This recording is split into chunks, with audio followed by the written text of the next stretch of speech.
तथ्य पकड़ो, पत्ते पत्ते में मत भागो। साहब जी कहते हैं कि जौ त्रिय सफल सुत खोयो जान का जी अकुलायो।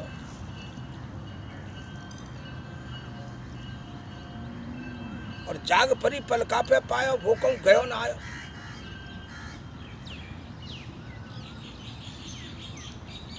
बहुत गहरी बाड़ी है ये और समझने का विषय है, क्योंकि ये घटना हमारे तुम्हारे सबके साथ में घटती है। जो त्रिय सपन सुत खोया, सपने में, सपने माने भ्रमित अवस्था, अज्ञान, ध्यान तो है नहीं, सपने में अज्ञान है। उसका बेटा खो गया है और वो चिल्ला रही है मारा मार, मेरा बेटा खो गया, मेरा बेटा, मेरे बेटा कोई ले गया और रो रही है। और जब आँख खुली तो वो तो ना कहीं गया और ना आया, वो तो कहीं भी नहीं गया, कहीं भी नहीं आया, कहीं से भी वहीं का वहीं है। वो मेरी भ्रमित अवस्था थी। इसे बंद करो। यही बात भगवान कृष्ण गीता के अंदर भी समझाना चाहते हैं कि हे अर्जुन,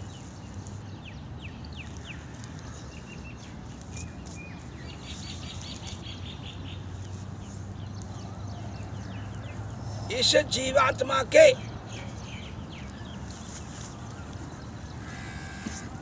इस जीवात्मा की देह में,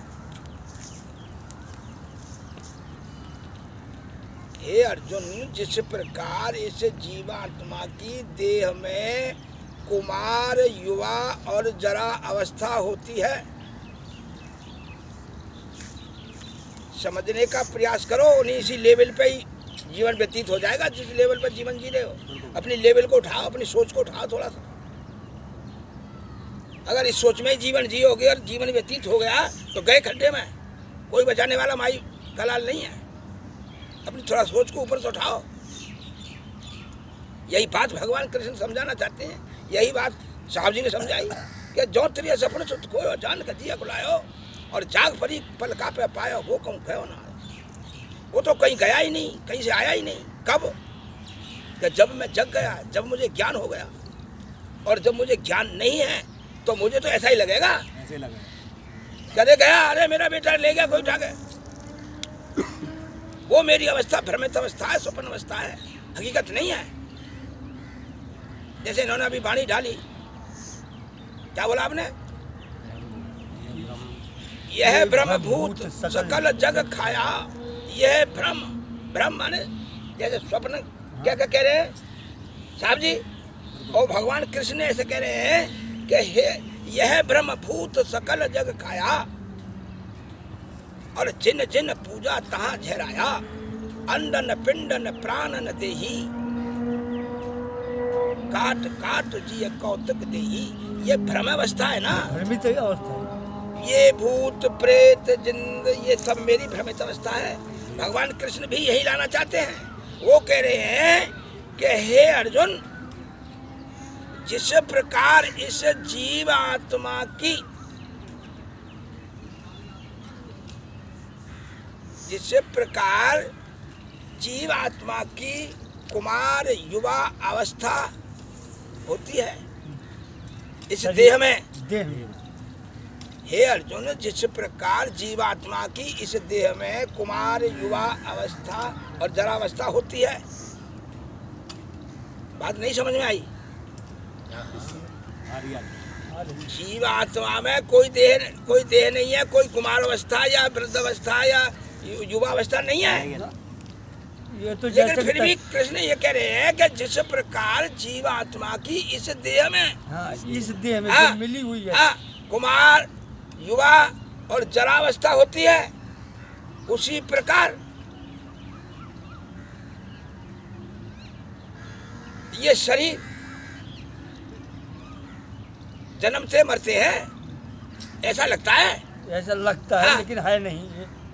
और वो कह रहे हैं कि ज्ञानी जन इसमें मोहित नहीं होते, विवेकी पुरुष इसमें मोहित नहीं होते। जैसे वो कह रहे, फिर दोबारा कह रहे हैं कि जैसे कुमार, युवा और जरा अवस्था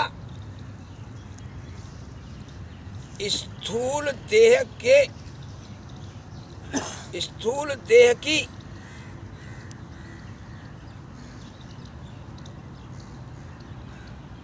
ये जो हमारी स्थूल देह है, इसकी समझाने का प्रयास कर रहे हैं कि जिस प्रकार कुमार, युवा, जरा अवस्था इस स्थूल देह के जो ये प्रपंच हैं,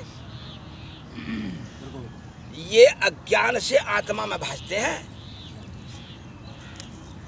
बात समझने की तो ये है कि ये जो कुमार अवस्था है और ये जरावस्था है और युवावस्था है, ये आत्मा में इस स्थूल देह के विकार आत्मा में अज्ञान से भासते हैं। हाँ, जैसे साहब जी ने कहा कि जो त्रिय सपुन सुत खोयो जान के जी अकुलायो, जैसे अज्ञान से लग रहा है कि मेरा बेटा खो गया। जब मैं होश में नहीं हूँ तब मुझे लग रहा है कि मेरा बेटा कोई ले गया। हाँ, और वो रो रही है। कब? भ्रमित है। जब वो भ्रमित है, सपन में है। ऐसे ही हमें ठीक कृष्ण भी यही बात कह रहे हैं। समझने का फर्क है कि ऐसे ही कह रहे हैं कि हे अर्जुन, इस कुमार, युवा और जरा अवस्था, इस देह के विकार अज्ञान से आत्मा में भासते हैं। ऐसे ही एक जन्म से दूसरे जन्म में जन्म लेना, एक जन्म से दूसरे जन्म में जाना, ये भी सूक्ष्म शरीर के विकार अज्ञान से आत्मा में भासते हैं।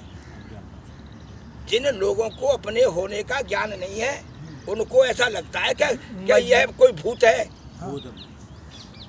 यह भ्रम भूत सकल जग खाया। देखो शास्त्र का प्रमाण लेकर चलो, बात समझ में आ जाएगी। ये मुझे, जब मेरी अवस्था भ्रमित है, डमाडोल है, तब मुझे लगता है। और जब मुझे अपने होने का बोध है तो ना कोई भूत है, ना कोई देवी है, ना कोई देवता है, ना कुछ नहीं है। जब मेरे को अपना होश है तो और ज्ञानी जन इसमें मोहित नहीं होते, भगवान कृष्ण कह रहे हैं। इसलिए हे अर्जुन, सर्दी गर्मी, सुख दुख, ये अनित्य हैं, यानी ये शाश्वत नहीं है, ये नित्य नहीं है। इसलिए तू इनको सहन कर। सर्दी गर्मी सुख दुख ये नित्य नहीं है, अनित्य है, इनको तू सहन कर।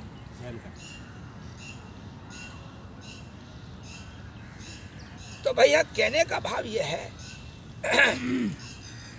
कि जब मैं अपने होश में ही नहीं हूं तो मुझे तो जिन क्या क्या व्याप रहा है, और जब मैं अपने होश में आ जाता हूं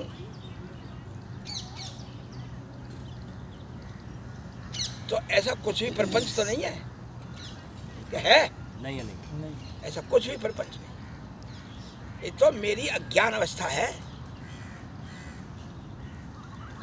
जब मैं अपने होश में नहीं हूं तो मुझे लगता है कि मुझे किसी ने दाब लिया, मुझे लगता है। और जब मैं अपने होश में हूं तो कौन है? कोई भी तो नहीं है। कोई भी। जैसे कह रहे हैं कि जो त्रिय सपन सुत खोयो और जाग परी पलका पे पायो। जब जग गई तो कहाँ गया वो? ना कहीं गया, ना कहीं से आया। ये खाली मेरा एक भ्रम था।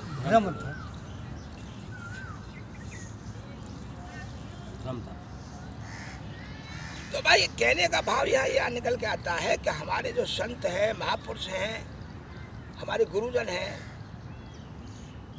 हमारे सदगुरु हैं, जब तक हम उनके सानिध्य में रहकर इस जीवन की सच्चाई को नहीं जानेंगे, तब तक हमारी जो डमाडोल अवस्था है ना,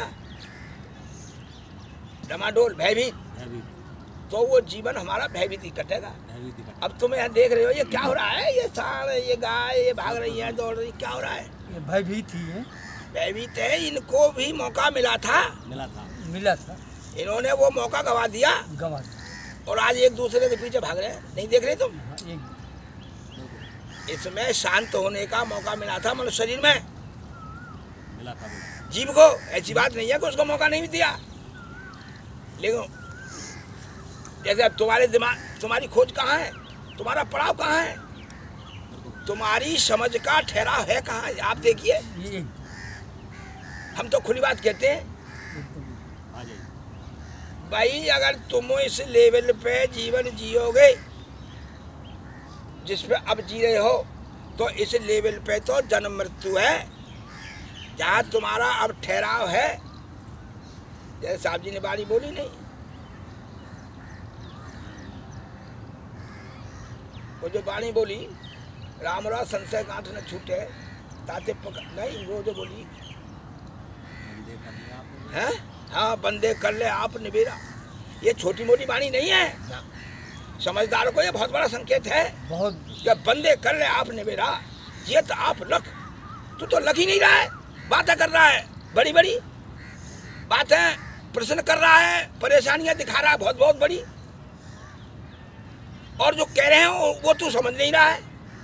और परेशानियां गिना रहा है कितनी, कि मैं इतना बड़ा परेशान हूँ जी, मैं इतना। अरे तेरे तो कहा नहीं कि बंदे कर ले आप निबेरा, आप जियत लख आप ठोर कर मुँह कहाँ कर तेरा। तेने इस पर विचार किया, तेने इस विषय को समझने का प्रयत्न किया? नहीं किया ना, फिर शिकायत क्यों कर रहा भाई?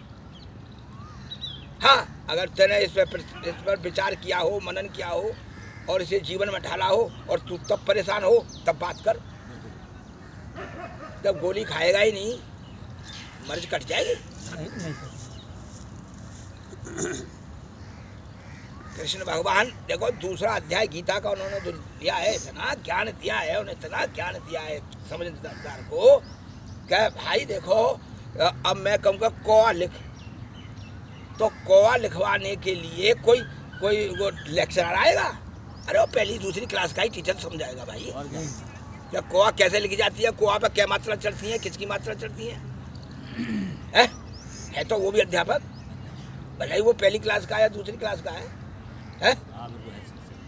कोई लेक्चरर नहीं आएगा क्या कौवा ऐसा लिख? लेक्चरर आगे की बात बताएगा, वो तो लेक्चर देगा आपने। ठीक इसी प्रकार हमें इन संत महापुरुषों की